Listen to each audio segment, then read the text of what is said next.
2021, nous sommes dans la matinale intitulée Le déjeuner spirituel sur la télévision Parole éternelle. Bonjour à vous tous bien-aimés dans le Seigneur, bonjour à vous tous qui nous suivez de partout. Grande est la joie qui nous anime ce matin et surtout celle de nous retrouver chez vous. C'est vrai que notre générique a toqué pour vous dire que nous sommes là. Eh bien nous sommes là, prêts pour pouvoir communiquer la pensée des dieux ce matin, mais aussi communiquer tout ce que le Seigneur a pu déposer dans nos cœurs, tout ce qu'on a pu préparer pour pouvoir commencer cette semaine. Shalom chez vous, bonjour, bienvenue à ce déjeuner spirituel. La partie cachée, elle est grande, je ne saurais pas citer nommément tous ceux qui font partie de cette équipe, mais je m'en vais saluer ici la partie visible. Il s'agit de notre invité de la semaine, le frère Sakoul, bonjour et bienvenue. Merci, bonjour maman. Tout va bien? Dieu nous fait grâce. La joie du Seigneur est là. Ouais, la joie est là. Nous bénissons le Seigneur pour ce jour nouveau. Sœur Bijou, bonjour et bienvenue. Bonjour Maman Sandra. Tu vas bien, ma Ça soeur? va très bien. Il y a la pêche, il y a la frite, il y en a, il y a la pomme, il y en a. Tout est là. Donc, voici donc cette partie visible qui va vous servir pendant 1 heure de temps. Et donc, nous sommes dans la joie, comme on l'a dit. On va commencer par vous présenter tous les menus pour ce jour. On aura une histoire, une pensée du jour. Nous allons passer par le mot ou l'expression. Il y aura le pain du jour, message du dimanche 5 septembre que nous aurons à décortiquer partie par partie durant ces 5 semaines que va compter le déjeuner spirituel pour cette semaine ici. On aura aussi un chant nouveau, un chant que le Seigneur viendra déposer dans votre cœur, dans nos cœurs, pour pouvoir le recevoir autrement aujourd'hui, et il apporte toujours un message tout autre que celui que vous avez déjà suivi avant. On aura tout un an aujourd'hui, on va trouver un sujet à partager pour pouvoir aider, bien sûr, pendant ces vacances. Il y a un jour nouveau pour chacun d'entre nous. Aujourd'hui, un Happy Day vraiment long, vous saurez pourquoi. Mais bien aussi, nous aurons le programme de l'Église avec l'agenda. On finira par vous donner le verset du jour, celui qui nous accompagne pour la méditation en cette journée du lundi 6 septembre 2021. Donc, c'est parti. Avant de tout commencer, nous devons reconnaître la grâce, la bonté, la joie que le Seigneur vient de déposer pour nous. Et donc, nous, en tant que ceux en qui Dieu a voulu renouveler le souffle de vie ce matin, nous allons reconnaître sa grâce, nous allons reconnaître sa grandeur, nous allons reconnaître cet amour magnifique, cet amour incommensurable que Dieu a voulu renouveler dans nos vies ce matin. Et on va le faire avec notre invité. Papa Sakoul, nous bénissons le Seigneur. Seigneur, merci. Merci pour tout ce que tu es pour nous. Tu es pour nous le guide parfait. Tu es pour nous un refuge, notre ressource. Merci de nous avoir accordé ce jour béni, ce jour nouveau, ce jour qu'aucun homme sur la terre n'a expérimenté, si ce n'est toi seul, l'ancien de jour. Seigneur, nous voulons nous tourner vers toi et nous confier en ta grâce. Ta grâce, elle est inépuisable. Elle est encore disponible et disposée pour tous ceux qui t'aiment et qui te cherchent. Voilà pourquoi, Seigneur, oh Dieu, nous venons avec des cœurs assoiffés, des cœurs désireux de vivre ta main aujourd'hui. Et pourquoi pas toute cette semaine. Seigneur, tu nous fais marcher, Seigneur, sur le chemin que tu as tracé pour chacun de nous, car tu as une destinée pour chacune de nos vies. Merci pour cette émission. Merci pour ton esprit qui va nous conduire et qui va nous faire du bien, car toi, tu travailles pour le bonheur de l'homme. Merci de nous accorder ta grâce. Au nom de Jésus, nous t'avons ainsi prié. Merci Seigneur. Merci Seigneur. Et donc nous disons Amen. Et donc c'est parti. Le déjeuner spirituel est attaqué. Vous aussi vous êtes bien assis, je l'espère. Que ce soit dans vos boutiques, dans votre salon de coiffure, parce que les activités vont commencer aujourd'hui. C'est un lundi. De partout où vous nous suivez, prenez une bonne condition et ensemble on attaque.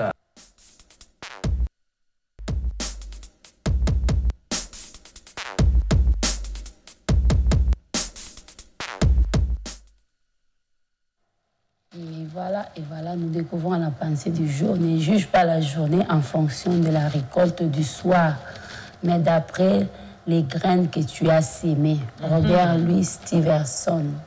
Ne juge pas la journée en fonction de la récolte du soir, mais d'après les graines que tu as que tu as sémé, Donc, c'est une pensée de Robert Louis Stevenson. Voilà.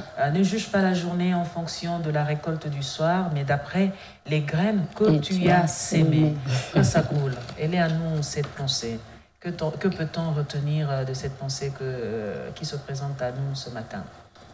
Bon, je crois que les expressions, ça nous donne aussi des matières à réflexion. Voilà. Alors, une bonne dissertation. L'homme, il est plein d'intelligence, il est rempli d'atouts, mais parfois on ne sait pas bien faire les choses et on attend un résultat. C'est quand même triste que de voir quelqu'un qui est en train de regarder la journée, de voir un peu tout ce qu'il a eu à récolter. Et puis bon, il veut pointer du doigt le diable, on va vers les autres.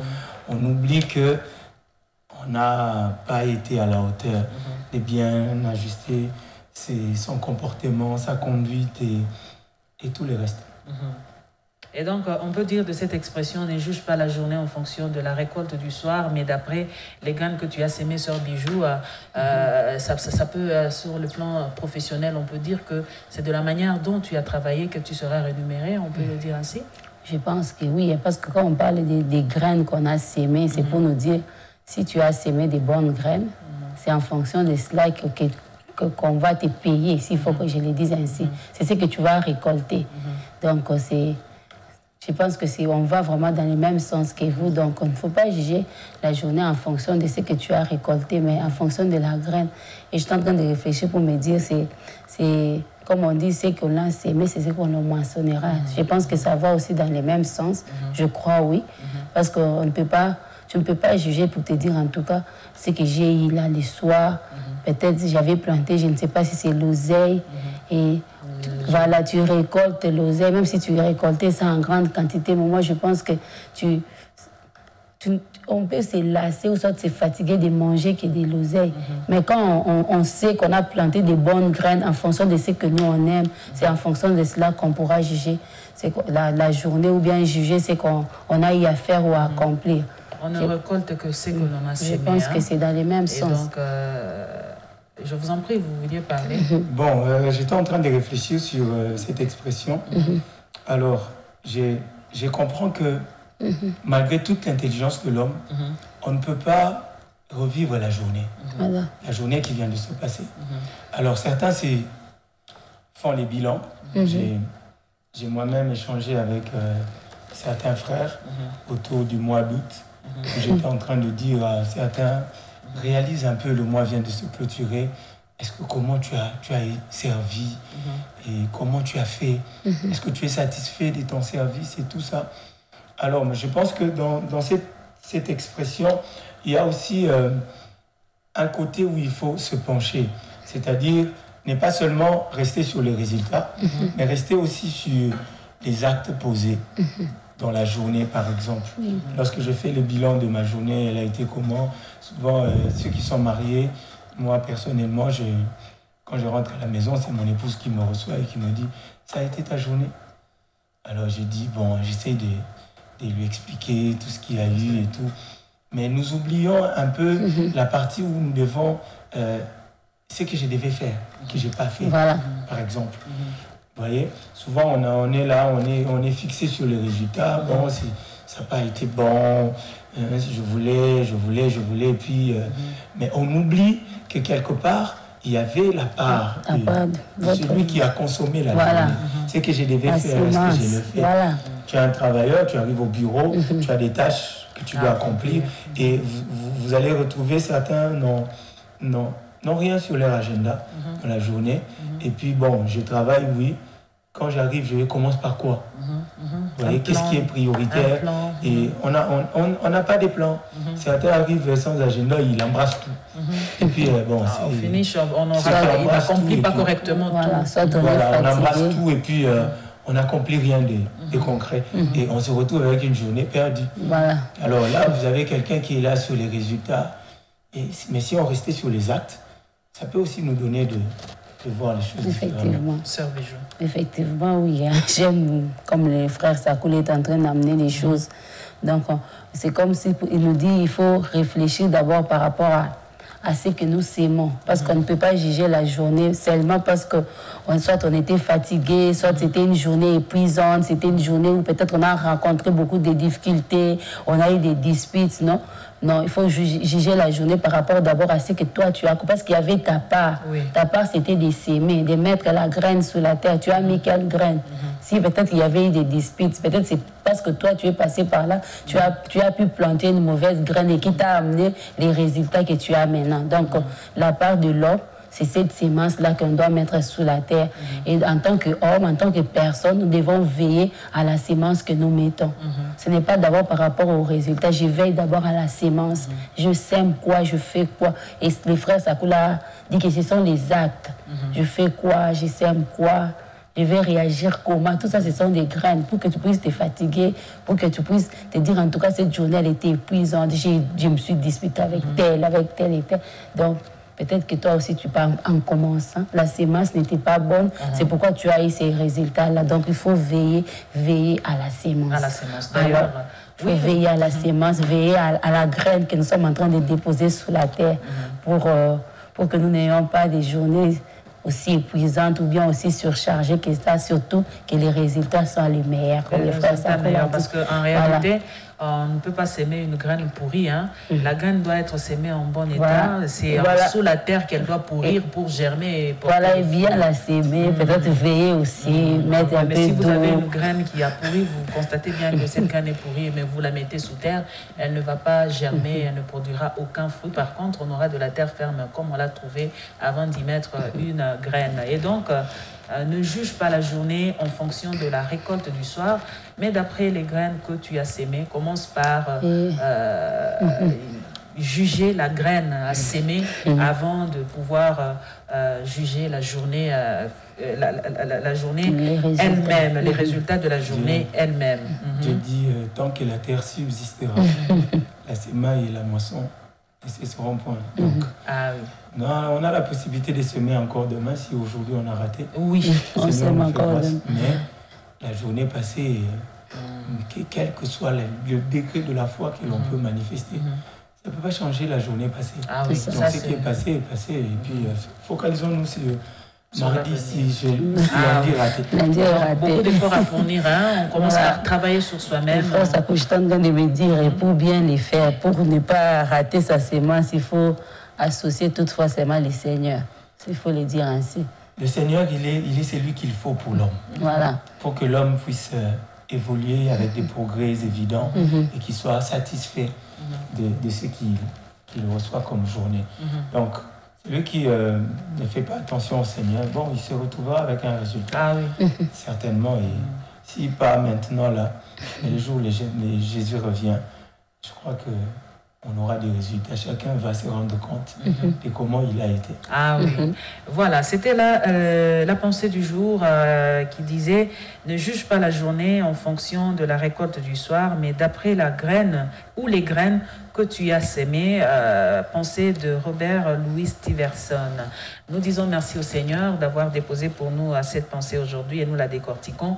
Nous avons la foi, bien aimés, vous qui nous regardez, que vous allez y tirer du bon pour pouvoir se faire du bien dans la vie. Et donc, on s'adonne beaucoup plus au travail, on vous encourage au travail bien fait pour pouvoir bien récolter. À la fin de nos journées, à la fin de la semaine, pour ceux qui ont payé hebdomadairement, pour ceux qui sont payés par mois aussi, travaillez bien de sorte que vous soyez traités correctement à la fin du mois aussi. Et à présent, nous allons parler français parce que le français, c'est la langue de travail, mais aussi celle d'éducation. C'est la langue par excellence en République démocratique du Congo. Nous allons donc découvrir le mot ou l'expression derrière ce tableau.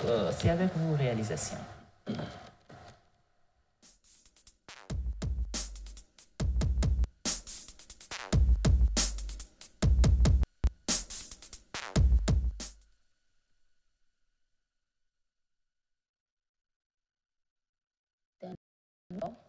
L'homme va souvent nuire à ses semblables. Donc l'homme est un loup pour l'homme et la signification, donc c'est l'homme va souvent nuire à ses semblables.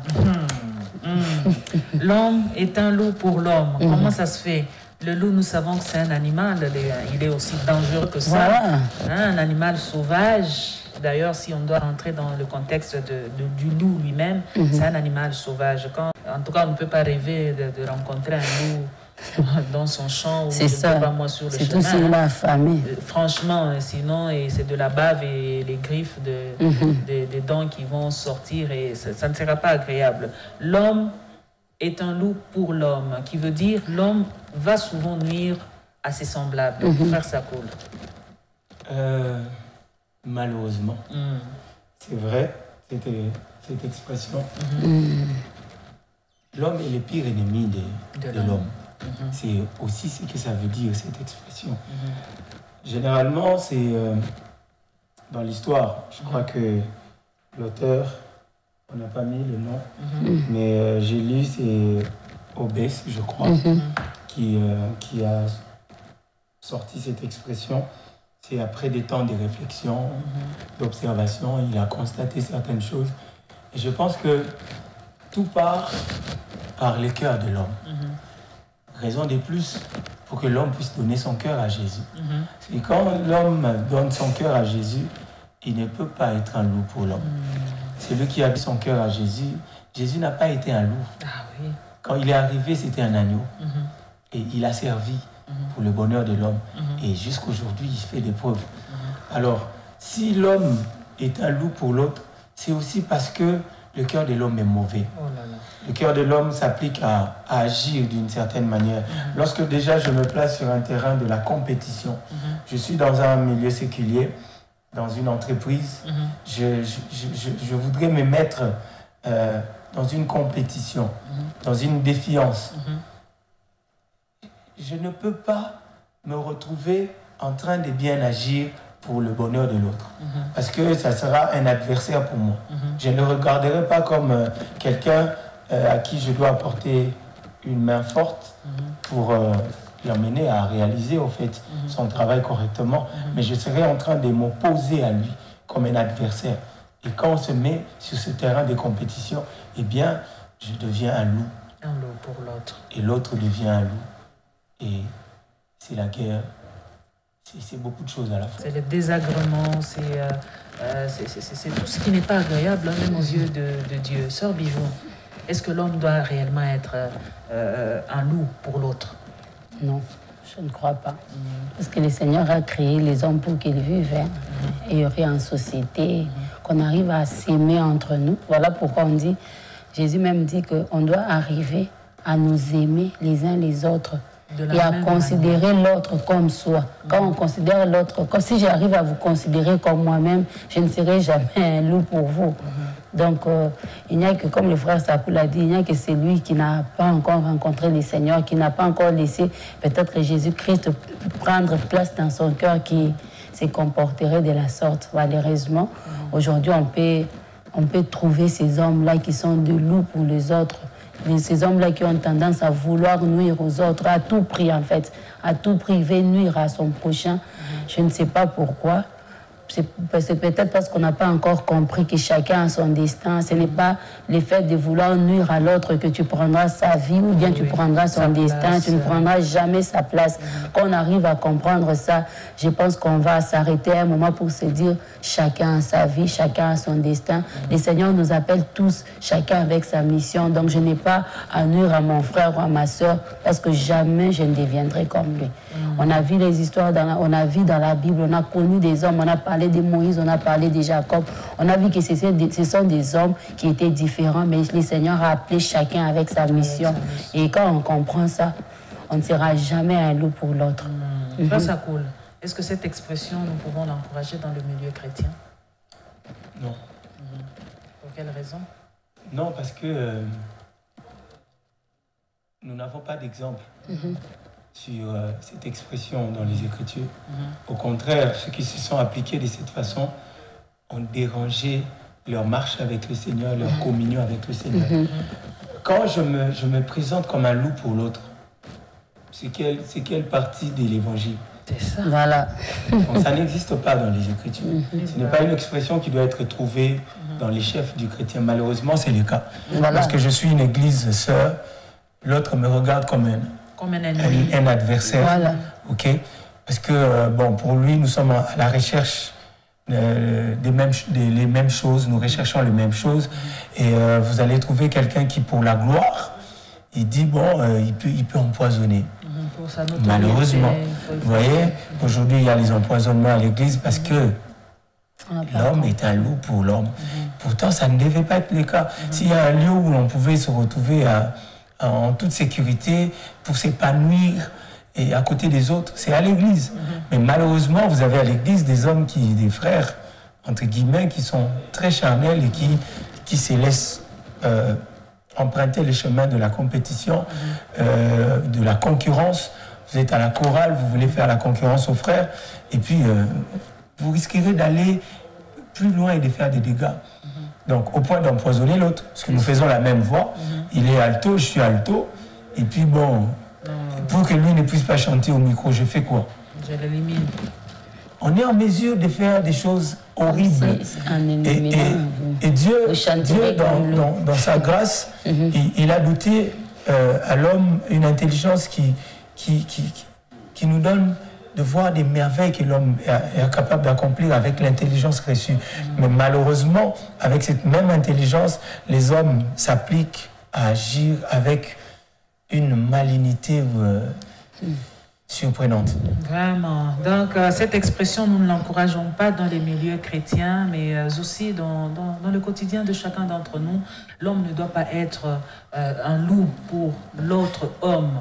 Sinon, ce monde, il est voué à quoi? Christ lui-même, il est venu pour les méchants, mais il n'est pas venu sur la face du méchant pour pouvoir nous sauver de l'iniquité. Mais il est venu comme un doux agneau, hein, vous l'avez dit, il est venu sous la forme de l'agneau de Dieu.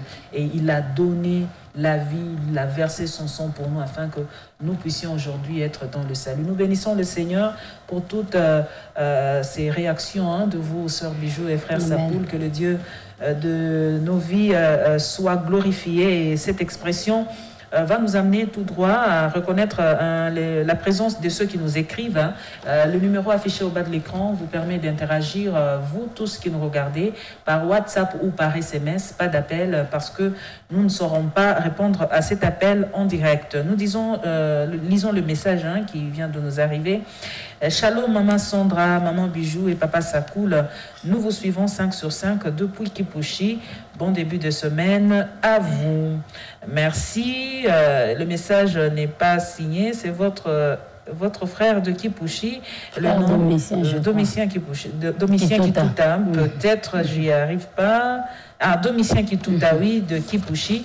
Il y a aussi des SMS qui nous arrivent. Nous allons les lire pour vous. Bonjour ma radio, j'aime tant votre déjeuner spirituel. C'est frère Justin Marlon au golf Maléla pour cette expression. Merci frère Justin Marnol. Il y a aussi la sœur Daniela qui est venue en premier dans le déjeuner. Bonjour. Déjeuner spirituel, c'est la sœur Daniela, juste pour marquer ma présence. Merci pour votre présence, sœur Daniela. Et donc, vous aussi, vous pouvez faire comme eux en écrivant au numéro affiché au bas de l'écran, c'est le 081 42 44 406. À présent, après avoir bien décortiqué l'expression et le mot et la pensée du jour, nous allons manger le pain tout chaud. Hein, il vient fraîchement du four, bien beurré, bien, je ne sais pas moi, bien confituré. Et c'est un pain que nous allons manger ce matin. Il est l'extrait de la prédication du dimanche dont l'orateur était le pasteur Guillamani. Et on se rappelle les différentes références bibliques. Il s'agit ici de 1 Pierre 4,10 qui est le thème, hein, d'où on a tiré d'ailleurs le thème de cette année. Mais aussi hier, nous avons lu dans le livre de Luc, Évangile de Luc, le chapitre 9, du 57e au 62e verset. Le pain du jour, tout de suite.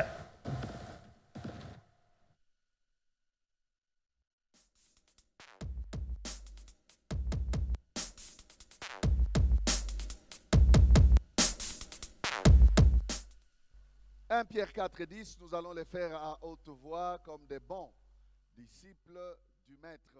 On y va. Comme des bons dispensateurs des diverses grâces de Dieu, mettent au service des autres les dons qu'il a reçus. Amen. Bon appétit. Nous continuons, bien-aimés, avec ces thèmes, les grands thèmes des DG, les dispensateurs des grâces. Et dans ces grands thèmes, nous sommes en train de décortiquer un sous-thème qui est encore là jusque ce matin. C'est qu'on attend d'un DG. C'est qu'on attend d'un dispensateur des grâces. 2 points, c'est qu'ils servent. C'est qu'ils servent. C'est qu'ils servent. Non, c'est pas qu'ils chôment, mais qu'ils servent. C'est pas qu'ils viennent assister, regarder les autres servir. Non, c'est qu'ils servent. C'est pas qu'ils soient participants passifs. Non, non, mais actifs. Amen. C'est qu'ils servent des. Ça veut dire, nous sommes dans le 4e message de ce sous-thème, c'est qu'ils servent. Mais sinon, c'est notre 19e de ces grands thèmes, les DG. Bon appétit. Dernièrement, nous parlions de l'annon. J'aimerais relier la pensée. Nous parlions de l'annon et nous disions ici que c'était le désir du Seigneur. Personne ne connaissait qu'il y a un annon quelque part.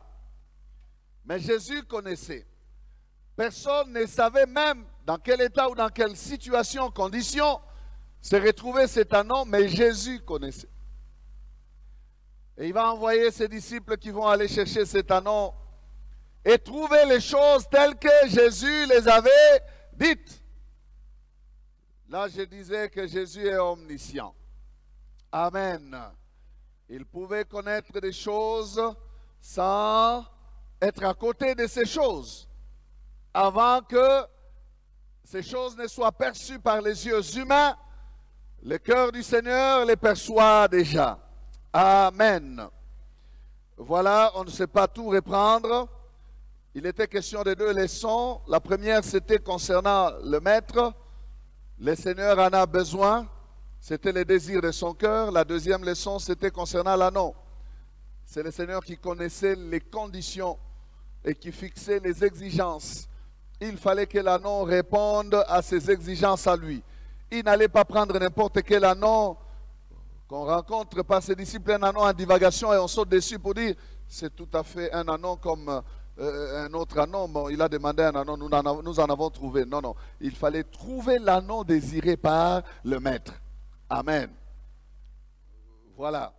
Alors, pour aujourd'hui, nous prenons un texte qui, lui, se retrouve avant l'épisode de l'annon.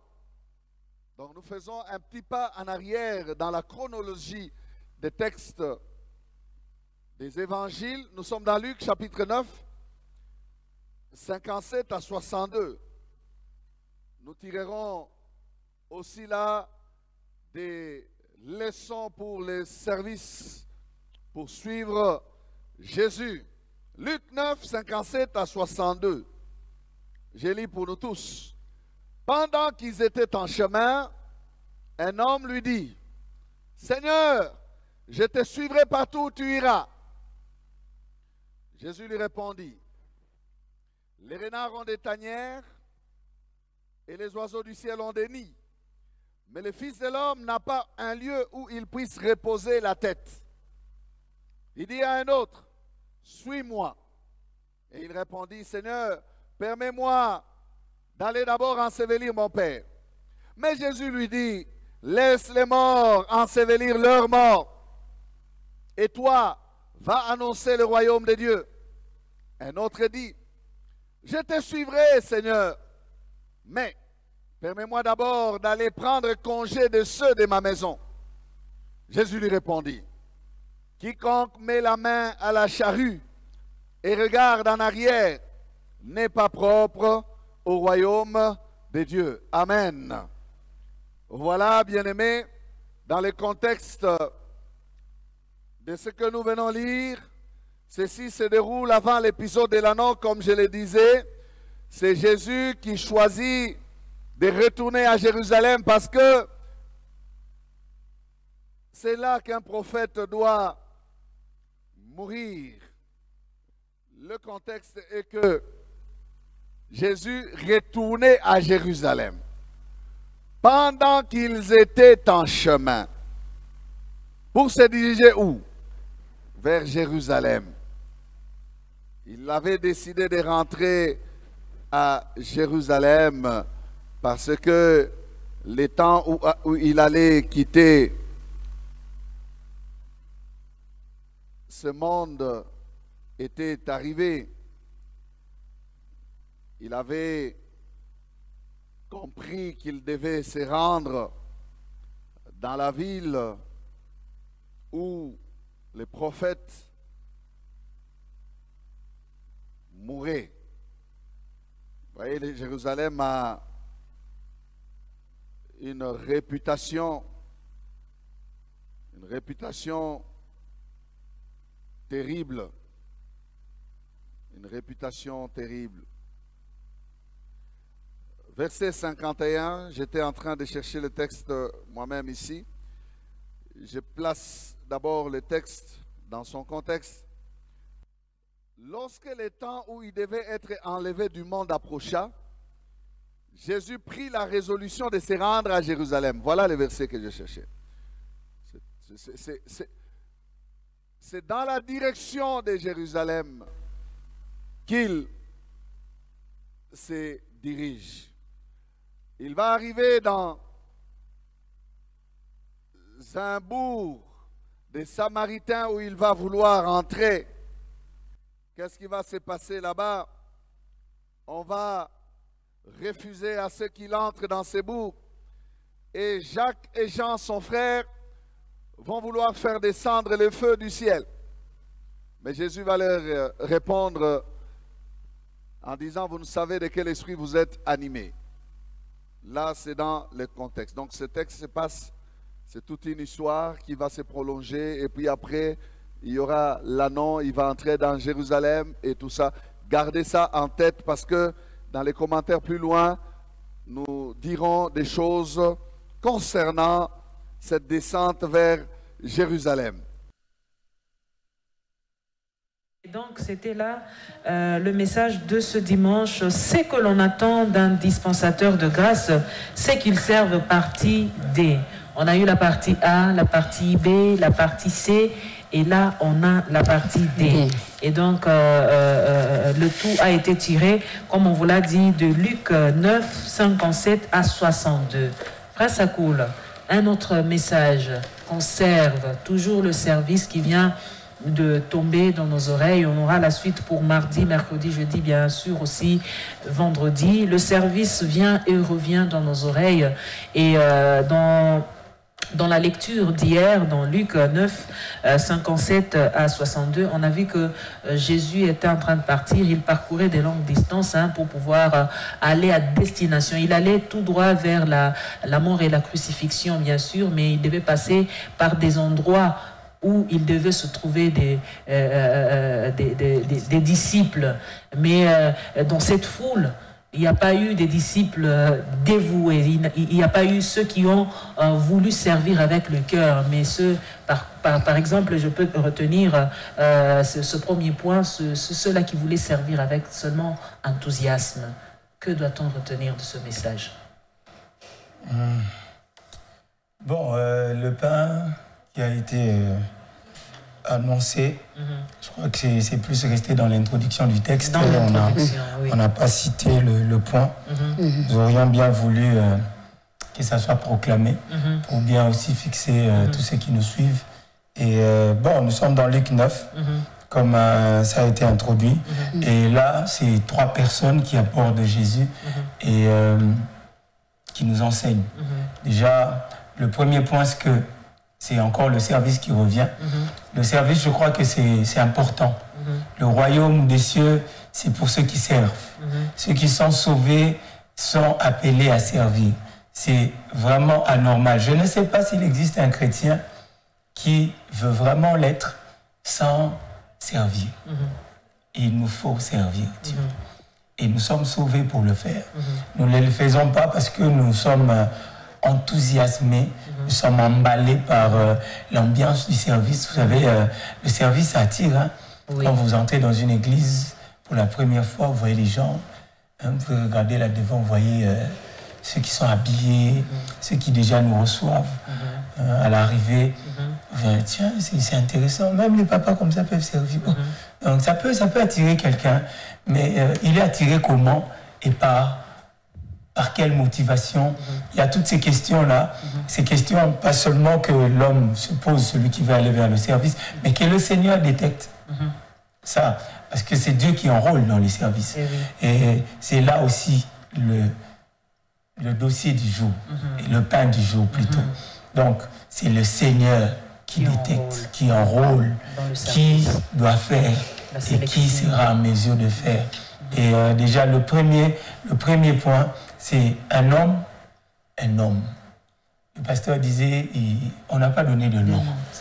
C'est Matthieu qui vient donner une qualification à la personne qui disant, c'était un scribe. Mais le Saint-Esprit n'a pas voulu sortir le nom. Vous savez, Dieu connaît le nom de tous les hommes de la terre. Il est maître de tout. Mais malheureusement, il ne donne pas le nom. Et là, on comprend aussi qu'il y a un problème. Et s'il n'a pas de nom, il a peut-être une qualification. C'est aussi compliqué parfois. Or, Dieu nous connaît par notre nom.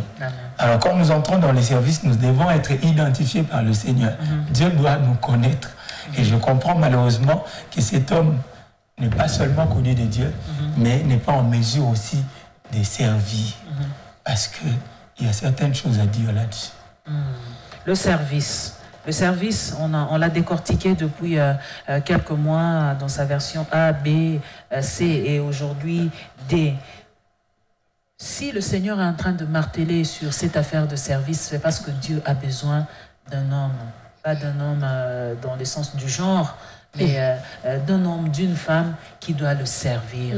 Mais cet homme, pourquoi est-il aussi recherché, Sœur Bijou? C'est parce que Dieu n'en a pas trouvé assez, et c'est parce que Dieu ne nous trouve pas dignes de lui qu'il est en train de chercher davantage, parce que le message ne tombe pas en vain. Le message ne tombe pas en vain. Je crois que le Seigneur est justement en train de marteler, de rappeler au cœur de l'homme surtout, que le Seigneur il est en train de chercher un homme, mais un homme que lui-même trouve digne. Quand les frères Sakoul étaient en train de parler, j'étais en train de réfléchir à notre expression du jour. J'ai dit, si seulement les hommes pouvaient comprendre ces choses, certainement qu'on ne deviendrait pas des loups les uns pour les autres. Parce qu'on sait, on a compris que c'est le Seigneur qui appelle et c'est le Seigneur qui amène l'homme au service. Ce n'est pas l'homme lui-même qui s'autoproclame pour dire, je peux empoisonner facilement la sœur Sandra et je vais faire facilement ce qu'elle faisait. Vous allez te dire, elle ne fait pas tellement bien, moi si je fais, je vais le faire bien. C'est pour nous rappeler ce matin que c'est le Seigneur d'abord qui cherche un homme. Et il cherche un homme que lui-même trouve digne de lui. Et lui-même, lorsqu'il met cet homme-là à son service, il sait pourquoi il l'a mis. Donc, ce n'est pas peut-être à nous, si je peux nous ramener à l'expression de dire que je ne trouve pas cet homme digne ou pas. Si le Seigneur a voulu qu'il soit là, bien sûr, si c'est le Seigneur qui l'a placé là, qu'il a voulu, il faut le laisser servir le Seigneur, parce que le Seigneur sait pourquoi il l'a placé là. Frère Sakoul, mais cet homme que Dieu est en train de chercher, ce disciple-là qui doit le servir, quel est son profil? Quel est son profil réellement? Parce que c'est difficile de trouver une personne avec une identité marquée sur un bout de papier, peut-être accroché quelque part, pour lire et comprendre que c'est celui-ci qui est digne de servir. Mais en tant que serviteur, vous êtes serviteur et vous êtes la bouche autorisée à pouvoir parler de ces choses dans ce déjeuner spirituel. Quel doit être le profil aujourd'hui pour que peut-être qu'on commence à se préparer à l'attente que Christ vienne nous pointer aussi un jour, pourquoi pas? Wow. Bon, j'ai rigolé pour le terme, l'expression, la bouche autorisée. Bon, en fait, pour le déjeuner spirituel, bien sûr, et pour l'intervention dans le pain du jour. Mais en fait, nous l'avons suivi avec Kouad, qui le pasteur Bono a tellement dit des choses sur la recherche de l'homme par Dieu. Et Bon, je ne veux pas revenir en arrière, je voudrais rester dans le pain du jour. Bien sûr. Je crois que Jésus, chemin faisant, il était en train de prendre des disciples. Et Dieu, je crois que n'est pas en manque. Non. Non. Dieu n'est pas incapable d'accomplir des choses. Non, mais Dieu veut faire participer l'homme à ce qu'il fait sur la terre. C'est ça, en fait, la démarche du Seigneur. Dieu veut faire participer l'homme. Et voilà pourquoi Jésus est venu sur la terre. Il est venu pour chercher l'homme, pour prendre l'homme et lui faire participer à ce que Dieu voudrait faire accomplir sur la terre. Dieu a un projet, Dieu a un plan sur la terre et Dieu l'accomplit par l'homme. Et dans cette démarche, Jésus est en train de parcourir un chemin. Il va à Jérusalem pour être livré à ces hommes pour le salut de l'homme. Et chemin faisant, il y a des disciples qui doivent l'accompagner dans ce chemin pour pouvoir perpétrer aussi l'action du Christ qui est pour l'homme. Alors, Jésus n'est pas celui qui est emballé tout de suite par l'enthousiasme, l'élan des hommes qui peuvent être intéressés par lui. Parce que celui qui aborde le Seigneur en premier, c'est un homme qui est intéressé par Jésus. Il dit, tiens, il est intéressant. Et il sort, comme le pasteur le disait, pour crier et manifester son désir de pouvoir faire partie du cortège qui emmenait Jésus vers Jérusalem. Malheureusement, pour lui, le Seigneur connaissait son cœur. Alors moi, je réfléchissais autour de ce pain du jour. J'ai remarqué que cet homme qui s'approche, non pas seulement Jésus le connaît, mais comment voit-il Jésus? Ça, c'est le gros problème de celui qui vient dans le service. Si celui qui vient pour servir ne comprend pas qui est Jésus et pourquoi il va le servir, il aura du mal à servir le Seigneur et à être un outil pour le Seigneur. Déjà, pour les scribes, il y avait un problème. C'était des opposants à Christ. Comment un opposant peut-il courir pour servir? Je ne sais pas si c'était l'ambiance de tous ces cris qu'il y avait autour de Christ. Ceux qui disaient que c'était c'est un homme qui fait des miracles. Non, tu ne le connais pas. Peut-être il a aussi certainement entendu parler de Jésus, de ses exploits. Et maintenant, quand il passe, là, lui se dit, oh, tiens, je peux faire partie. Hein. Mais est-ce qu'il est prêt à payer les prix? Il y a autant de questions sur lui, mais j'aimerais que nous puissions nous arrêter aujourd'hui sur je veux servir, oui. Mais je veux servir qui? Est-ce que tu le connais? Tu le connais. Comment tu le considères pour que tu arrives à le servir? C'est pour ça d'ailleurs que je parlais du profil. Hein. Voilà. Si ce n'est pas de celui qui cherche à aller servir Jésus, mais Jésus lui-même, il a un profil qui doit être d'ailleurs connu de tous ceux-là qui voudront aller le servir. Bien oui, parce qu'on ne peut pas aller aveugler pour servir Jésus comme ça. Il a un profil, le Fils de l'homme, il a un profil. Je pense qu'on ne peut pas savoir. Les profils, c'est quoi? On commence par d'abord de donner sa vie, les cœurs. Les profils de celui qui doit servir. Non, le profil de celui qu'on est en train d'aller servir, qu'on cherche à aller servir. Voilà. Donc, ça, c'est le point de départ pour le service. Ça, c'est comme ça que moi, je le comprends. Parce que je ne peux pas arriver à servir Jésus si je ne le connais pas. Voilà. Je dois commencer par connaître Jésus. Qui est Jésus et qui il est pour moi. Voilà. D'abord, avant que je ne puisse arriver dans son service. C'était ça le problème de ce monsieur. Qui est Jésus pour lui? Certainement, dans son approche, il pouvait dans sa tête, avoir des gens qui sont plus élevés que Jésus. Des personnes qui, s'ils disaient un mot, la parole de Jésus tombe. Donc si Jésus parle et qu'il y a cette personne qui est au-dessus de Christ parler, c'est cette personne-là qui va obéir. C'est déjà un problème pour lui. Parce que Jésus était, c'est vrai, un maître pour ses disciples.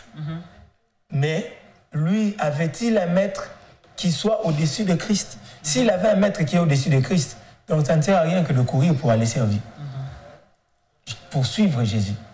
Si son maître qui est au-dessus de Christ l'appelait, il va tout de suite rebrousser chemin. Bien sûr. Et aller vers son maître. C'est là tout le problème. C'est aujourd'hui aussi pareil pour tous ceux qui se sont emballés dans les services et puis se sont retrouvés. Leur maître dit, toi tu vas où?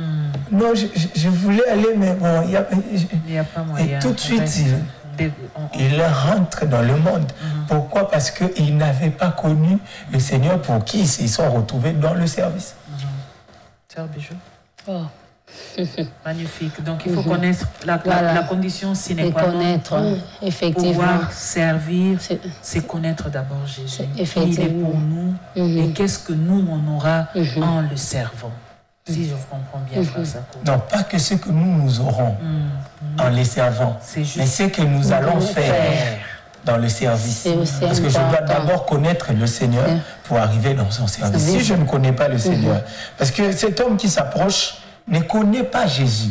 Il a une idée de ce qu'il fait, ok, mais il ne le connaît pas. Parce que si vous le regardez, mettez-le à côté de Pierre, s'il doit parler de Christ, Pierre dira, tu as les paroles de la vie. Tu es le Christ, le Messie, chose que le scribe ne peut pas confesser de sa bouche. Et c'est là le gros problème du premier. Donc, ce que l'on attend d'un dispensateur de grâce, c'est qu'il serve. Et ici, nous sommes en train, pour ce premier jour, bien sûr, on aura à décortiquer jour pour jour le pain jusqu'au vendredi. Et c'est là qu'on va comprendre le gros du message prêché hier. Il ne faudrait pas qu'on y aille avec notre propre sentiment, mais on va, avant de partir, nous devons connaître Christ. C'est qui Christ? Qu'est-ce que nous allons faire à côté de lui? Qu'est-ce que nous allons faire dans le service? C'est ce qui est important aujourd'hui. Sinon, on ira dans l'équivoque. Et puis finalement, on va s'arrêter à un certain moment. On risque, si on part sans comprendre, sans connaître qui est Christ, qu'est-ce qu'il est pour nous, qu'est-ce que je veux faire dans le service, on va y arriver, mais on ne finira pas un mois, peut-être une semaine, parce qu'on ne se sentira pas dans la peau de servir un maître, parce qu'on ne l'aura pas connu avant. Et donc, la suite, elle est en train de venir, c'est à vous de rester scotché sur la Parole Éternelle Télévision, mais aussi à votre matinale, le déjeuner spirituel, pour tout comprendre du message prêché hier, mais aussi de chaque portion du pain que l'on aura à décortiquer. Aujourd'hui, on a fait le premier pas, le deuxième va arriver demain et ainsi de suite. Les messages arrivent. Bonjour, le déjeuner spirituel. Juste marquer ma présence, frère Fatin, depuis le bâton. Que Dieu vous bénisse. Qu'il vous bénisse aussi, frère Fatin, depuis Kipouchi. Et surtout, merci de consommer avec nous ce déjeuner spirituel. Après ce pain que nous avons juste un peu croqué, on garde le gros pour la suite. Nous allons maintenant recevoir ce chant que le Seigneur vient déposer ce matin dans notre cœur. Mais avant cela, nous devons vous dire merci, frère Sakou, parce qu'on doit, vous et nous, se séparer par là. Et on aura le plaisir de vous retrouver demain pour la continuité de ce pain, mais aussi du déjeuner spirituel pour cette semaine. Que le Seigneur vous bénisse et excellente journée. Amen. Merci beaucoup, Maman Bijou, pour l'invitation. Voilà.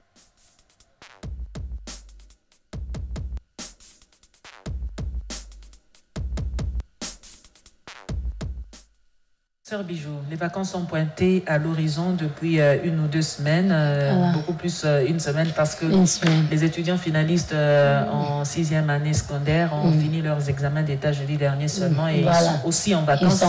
C'est vrai qu'ils sont pour la plupart majeurs, parce qu'ils ont atteint la majorité, ils ont 18 ans, mais malgré ça, ils ont aussi besoin de se divertir parce que les vacances, les divertissements est bon pour la santé intellectuelle, mais aussi la santé physique. Et même pour les tout petits de la maternelle, ils sont à la maison. Pour ceux qui sont partis en vacances, gloire à Dieu, parce que Dieu a donné les moyens aux parents. Mais pour ceux qui sont restés à la maison, comment devrions-nous les occuper en cette période de vacances? Et voilà, Sœur Sandra, vous disiez, il y a aussi les plus grands qui ont fini les examens d'État, mais ne faut pas oublier qu'ils restent aussi avec les tout petits à la maison. Papa est parti au travail, des fois maman aussi, ou soit maman bouge un peu. Ce sont eux. Je pense qu'ils sont aussi concernés. Ils ont besoin aussi de cette information pour éviter qu'il y ait trop de casses à la maison, des bêtises. Ou soit après les vacances. Faire les gribouillages sur les pains avec son crayon ou son marqueur. Imaginez. Il y a même ceux qui dessinent à la télé, carrément. Il n'y a pas de courant et l'enfant prend les marqueurs qu'on dessine à la télé. Il y en a qui, lorsqu'ils s'échappent, ils vont à la cuisine, on trouve toute la farine sur la tête, toute l'huile de maman, l'huile de palme non plus, partout sur les murs parce qu'on a voulu faire la peinture. Peut-être ça peut arriver par manque d'occupation. C'est par manque d'occupation que certains, comme vous le dites là, se retrouvent en train de faire la cuisine qu'on ne leur a pas demandé du tout de faire. J'ai un enfant qui a voulu faire la peinture à la maison. Il a dit qu'il a fait les gribouillages sur un mur et il voulait effacer ces marques-là avant que papa ne revienne pour gronder.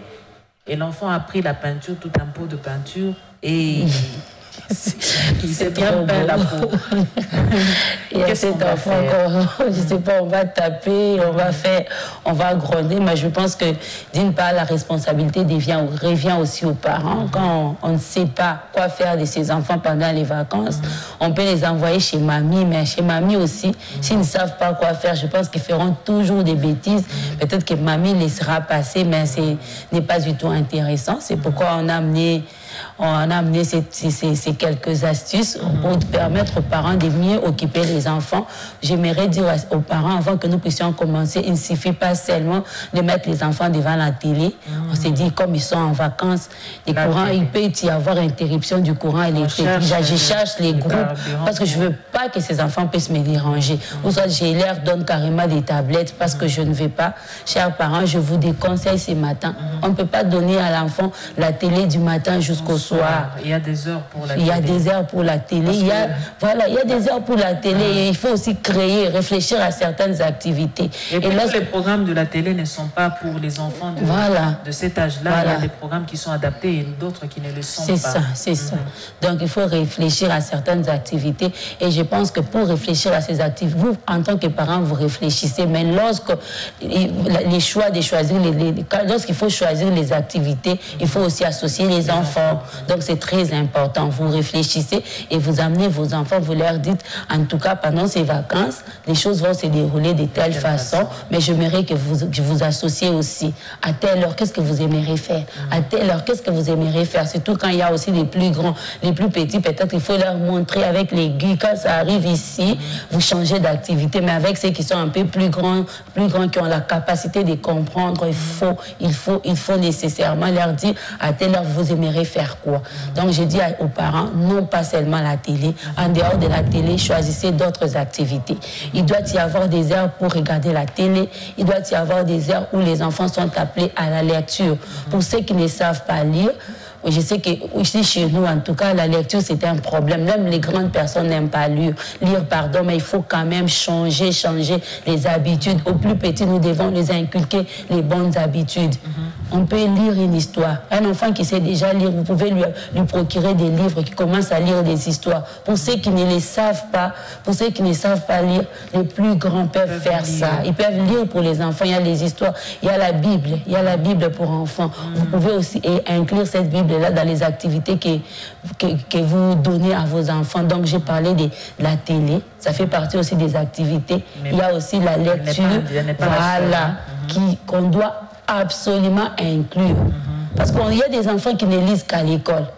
Vous vous rendez compte? Et pendant ces vacances, peut-être qu'à l'école, il a même du mal à lire. Donc, quand il est à la maison, on oublie tout. Moi, je sensibilise les parents. Je crois que les livres pour enfants, généralement, c'est même pas cher. Il y en a. Donc, inclure la lecture dans les activités de la journée. Pendant ces vacances, les enfants doivent lire, s'ascendre. Et autres activités, les enfants doivent jouer. Donc 3 activités. Voilà, les enfants doivent jouer. Moi, je vois mal un enfant qui passe toute la journée devant la télé. Maman dit, non, quand ils sortent dehors, ils salissent les habits. Mais maman, tu es là pour laver les habits des enfants. les enfants doivent jouer. Nous, on nous a dit en pédagogie, un enfant qui ne joue pas est un enfant malade. L'enfant a de l'énergie, il a suffisamment de l'énergie à pouvoir dégager. Les enfants, ils peuvent se mouvoir 10 fois plus que les personnes adultes parce qu'ils en ont la capacité et la flexibilité. Voilà. Donc il y a des heures où il faut carrément les envoyer dehors, éteindre la télé, qu'ils aillent jouer. Et maman Sandra parlait des gribouillages. Il y a des temps où il faut donner aux enfants les papiers, je ne sais pas, les papiers, les marqueurs, les crayons. Dessiner. Donc, on peut se faire carrément un calendrier Sœur Bijou, si je comprends bien. Il y a des jours qu'on peut se dire, à tel jour, on peut permettre à l'enfant de regarder la télé, par exemple, de 16h à 18h. Pour le reste de la journée, l'enfant peut se réveiller, manger. Comme si vous avez des filles à la maison, envoyez ces filles à vos tâches. Demandez à l'enfant de lire, mais pour la journée, on fait, aujourd'hui, la télé, c'est de 16h à 18h. Déjà, 2 heures, c'est suffisant. Pour un enfant. Et si on doit inculquer la lecture, moi je vais d'ailleurs inviter les parents parce que à nos enfants, la seule richesse qu'on peut leur laisser, la meilleure, c'est Dieu et les études. Il y a des Bibles pour enfants. À 6 000 francs déjà au bookshop de l'église Parole Éternelle, il y a la Bible adaptée pour enfants avec des histoires expliquées à la manière enfantine pour leur permettre la bonne compréhension. Je vous assure, venez, je vous le conseille ce matin, vous pouvez passer, vous en procurer et proposer à vos enfants. Cette lecture, elle permet non seulement aux enfants de découvrir au travers des images qui sont ce que Dieu veut dire, mais aussi parce que c'est écrit en grand et en gras, ils peuvent facilement lire et comprendre et plus tard, ils pourront lire la même histoire aux plus jeunes qu'eux. Mais aussi, laisser les enfants se mouvoir. Un enfant qui ne joue pas, c'est un enfant malade. La pédagogie nous le dit et elle ne contredira pas cette... Ça peut être aussi la cause de l'obésité. L'enfant est à la télé en train de manger, il ne bouge pas. Il est en train de stocker des mauvaises graisses et ça peut être désagréable pour la santé. Les enfants ont le droit de se mouvoir et cela, c'est très important pour leur santé. Donc aujourd'hui, on va s'arrêter par là, Sœur Bijou. On se propose donc de laisser les enfants un peu de temps seulement à la télévision. 2 heures, c'est déjà suffisant, mais cela dans la deuxième partie de la journée, donc au soir, entre 16 et 18 heures. 18 heures, c'est pour leur dire à 19 heures, ils doivent manger peut-être et aller se reposer parce que l'autre journée est à proposer. On inculque la culture de la lecture. Non seulement que nous ne lisons pas, mais nous ne devons pas permettre à nos enfants de ne pas lire. Permettons à nos enfants de lire. Nous vous proposons pendant ces vacances la Bible pour enfants. Demain, nous allons l'amener pour la proposer. Il y a aussi des livres, je crois, où il y a des histoires. Des histoires de Moïse, l'histoire de... Voilà. Et donc aussi... Donnons du temps à nos enfants de jouer. Achetez un ballon de foot, un ballon de volleyball, un ballon de basketball. S'il y a de l'espace à la maison, gloire à Dieu, permettez aux enfants de jouer. S'il n'y a pas de l'espace, il y a des terrains. Et aussi, maman, ça aux plus grands, ceux qui sont déjà en 3e, 4e, 5e. Il faut quand même que les enfants apprennent à lire les livres de culture générale. Oui, aujourd'hui. Il y a des manuels qui se vendent. Un manuel de la culture générale. Qu'est-ce qui s'est passé à cette époque? Voilà, l'histoire de l'Afrique, des histoires comme ça, nos enfants doivent lire. Aujourd'hui, c'est triste quand on sait voir en 6e secondaire un enfant qui vient et il commence à tricher. C'est bizarre. C'est bizarre. Un enfant qui apprend à tricher déjà en 6e secondaire, il sait corrompre, donner à l'assistant de l'argent pour... donner à l'assistant de l'argent pour qu'on les permette de tricher, c'est vraiment dérangeant. Pourquoi? Parce que l'enfant n'est pas en mesure peut-être de savoir que c'est Diego Gao qui a découvert la bouchée du fleuve Congo. C'est dommage. Donc, chers parents, la responsabilité nous revient. On a parlé de cette pensée. On a eu à découvrir une pensée où on doit juger la journée, non pas en fonction de ce que nous avons récolté, mais en fonction de ce que nous avons planté. Voilà. Qu'est-ce que nous aimons? Qu'est-ce que nous donnons à nos enfants? Nous les aimons beaucoup, oui, bien sûr, mais qu'est-ce que nous leur donnons? Très important, donc le message, la graine est tombée sur la bonne terre, elle va porter des fruits. Je crois qu'on va continuer le lundi prochain. Nous voulons que vous puissiez venir témoigner que ce qu'on a dit un jour ici a pu apporter quelque chose de bien dans votre foyer, mais aussi dans le chef de vos enfants, nos chers enfants, que nous aimons bien, que Christ aussi aime bien, car il a dit, laissez venir à moi les petits enfants, car le royaume des cieux est à eux. J'insiste sur la Bible pour enfants, elle est magnifique, moi je me suis exercée à ça. Aujourd'hui, je ne lis pas, eux-mêmes lisent lisent leur propre histoire dans la Bible pour enfants. C'était ces petites astuces que nous avons voulu vous proposer dans Tout en un, notre rubrique de ce